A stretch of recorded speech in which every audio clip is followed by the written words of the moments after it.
Habari za wakati huu, ndugu waandishi wa habari. Kwa majina naitwa Elizabeth Tungu. Kwa ninavyofahamika au kwa mnavyonifahamu, inawezekana wengi wananifahamu kama mwamuzi wa mpira wa miguu hapa nchini kwetu. Lakini leo nimewaita hapa na nina furaha kwa ajili yenu ya kuwa mmeitikia wito huu. Pia niwashukuru sana kwa ajili ya hilo. Lakini wito huu ni kwa sababu ya jambo maalum ambalo tulitaka nyinyi waandishi wa habari muweze kulifikisha kwa Watanzania wote. Na jambo hilo muhimu ambalo tumetaka tuwashirikishe ili muweze kutufikishia kwa Watanzania ni swala zima la marathon ambayo inafahamika kwa jina la Sheni Marathon. Marathon hii yenye lengo la kuwasaidia watoto wa kike walioshindwa kuendelea na masomo yao. Hivyo tumeandaa marathon hii kwa ajili ya ukusanyaji wa ada ambazo zitawasaidia hawa watoto wa kike katika kuendelea na masomo yao.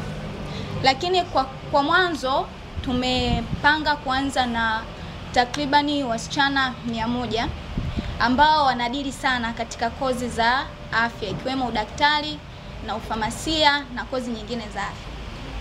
Hivyo ndugu waandishi wa habari, tumewaita hapa ili kusudi tuweze kuelezea nia yetu thabiti ambayo ni katika kuisaidia na kuwasaidia watoto wa kike, huku tukijua kabisa tunapowasaidia watoto wa kike tunakuwa tumeiandaa jamii nzuri.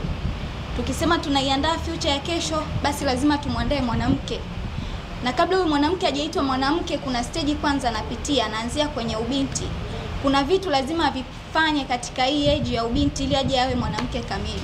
Sasa ni vitu gani hivyo, pamoja na masuala ya kielimu ambayo yanamuokoa mtoto wa kike kutoka na kumpa uelewa mzuri, kumkomboa kifikra, ambapo pia inaenda moja kwa moja katika kumkomboa kiuchumi.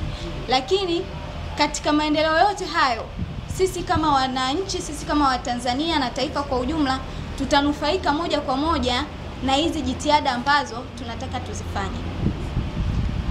Hivyo basi, marathon hii itafanyika tarehe 25 mwezi wa 10 mwaka 2025 hapa jijini Dar es Salaam.